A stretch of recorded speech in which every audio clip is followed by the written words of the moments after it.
Did you know young Palpatine might have been planned for the original Acolyte Seasons 2 and 3? Did you know that Jecki was originally meant to be this character? And we might now know Qimir's real name. Lots to discuss in this one, my friends. Let's go.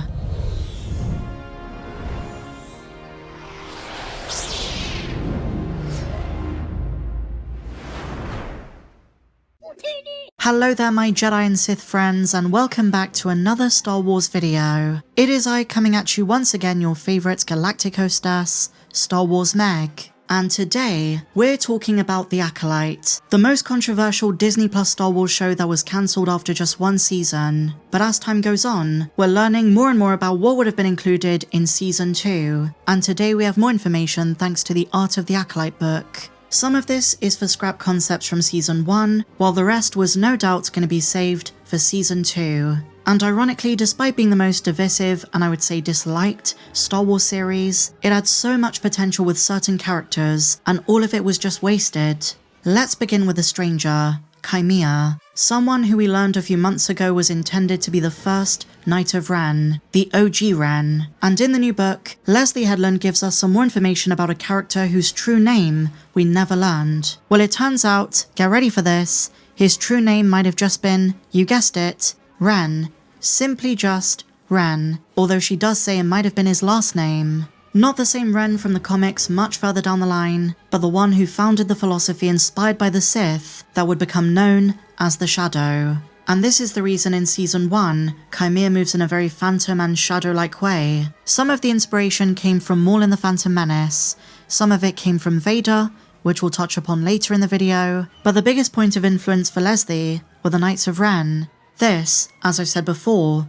means that Plagueis was the only real Sith in the show, simply observing other Force users from the shadows, those who mimic the genuine Sith religion. And Leslye Headland goes on to say that the Ren inspiration was in the character's design from the word go, but she says the first season was only starting to move in that direction. It was going to be elaborated upon in Season 2, and not just this, they were going to properly introduce Darth Plagueis, who, quote, has to end up with Palpatine as his apprentice. But the Sith rule of 2 is separate to what Qimir is doing, but Leslye says it's Sith adjacent. And what's so interesting about the way Leslye words this is because The Acolyte was originally intended as a 3-season show, we probably would have eventually seen Palpatine. Timeline-wise, it might be a bit too early in Season 1, maybe at the end of Season 2, or Season 3. And I still believe because the Sith and Qimir's faction are separate, at some point, Plagueis probably would have killed Qimir, but because the Knights of Ren philosophy lives on, it was probably passed down through Osha, Qimir's apprentice by the end of Season 1. But it's so crazy knowing this was the ultimate plan, and they held back so much in the first season. None of this was obvious just from watching the 8 episodes we got.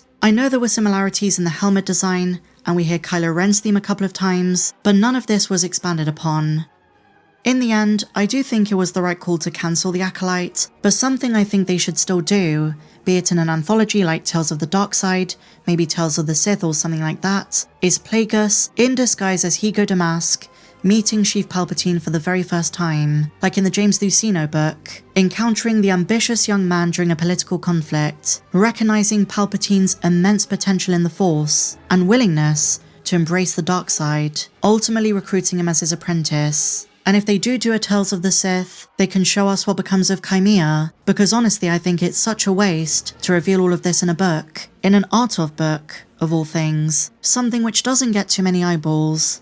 So even though The Acolyte is not getting a Season 2, they can still continue some of these stories in animation, or even a comic, but I think an animated show would be best. They're working with a much smaller budget than a live-action show or a movie, and with Dave Filoni now in charge of the creative side of Lucasfilm, and he was someone who worked on The Acolyte, enjoyed The Acolyte, this is something I can see him greenlighting. There have been rumblings for a long time that we are getting more anthology series. Probably not in 2026, we're getting more Shadow Lord in a couple of months, but we've heard rumblings about Tales of the Sith, Tales of the Clones, and if they do focus on the dark side, it's a great way to tell several stories spanning different eras. Plagueis versus Qimir, Plagueis meeting Palpatine, further down the line Baylan meeting Shin. There is so much potential for the dark side. But moving on, my friends, something else The Acolyte Season 2 would have given us is Vernestra Rose hunt for a former apprentice, for Qimir. But every time he puts on the Cortosis helmet, he is invisible in the Force. but Vernestra was going to use May, whose memories have been wiped but I think she would have got them back, to remember him. And with this idea of lost memory, there is definitely some Darth Revan and KOTOR influence, but I also think Vernestra would have trained May to be her Padawan, to be a fully fledged Jedi. And some of the new concept art shows us what May would have looked like with a blue lightsaber. Not to mention Season 2 was going to elaborate on what the relationship between Qimir and Vern used to look like. It was probably going to be very flashback heavy, and as fans pointed out, there is huge influence from the expanded universe. The Lumiya versus Luke fight in 4ABY is what Vern versus Qimir looked like when Qimir got his scars. Vern, just like Lumiya, uses a light whip, and Qimir uses 2 lightsabers, one of them a Shoto, which is a highly effective counterweapon. So I should emphasize that Season 2 was probably going to be much more impressive than the first. It's such a shame that the first season was so divisive.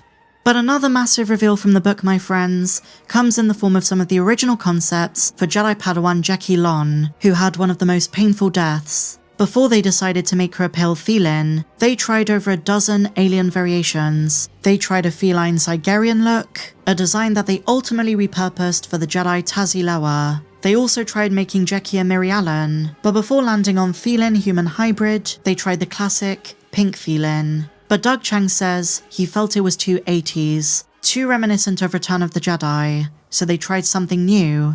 And finally, my dear friends, Leslye Headland opens up about Darth Plagueis, the inspiration behind the cameo, and she said this: "Before we designed anything, I knew I wanted to do what they did with Gollum in the Fellowship of the Ring, where you get a sense of this character, the sort of eyes and the colouring. It feels like you know about the threat before the main characters do." She's implying that Qimir doesn't know about the existence of Plagueis. He is there, observing from the shadows, but he is ultimately a threat. And just returning to Qimir's helmet and his identity, creature artist Nick Tyrell describes the slight frill at the back of the helmet dates back to the franchise's samurai influence. And there's a bit of Vader in there, he says, but it was mainly supposed to evoke Kylo Ren. And on the subject of Qimir's name, I don't even think Leslye knows. In the past, when Mani Jacinto has said that we were going to find out in Season 2, we assumed the creator already knew.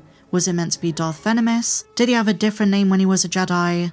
Well, now Leslye says this: since we never name him, you don't know. Does he have a first name and his last name is Ren? Is he the original Ren? The musical theme is a good way to nod to it without giving away too much information. But she says the identity of Qimir would have been central to a second season. And had they made Qimir the center of the show from the word go, from the start of Season 1, I think this would have been a much more enjoyable experience. But those are some new reveals from the art of the Acolyte. And if you enjoyed this one, my friends, please be sure to give me a big fat thumbs up, subscribe if you're new, and may the Force be with you, always.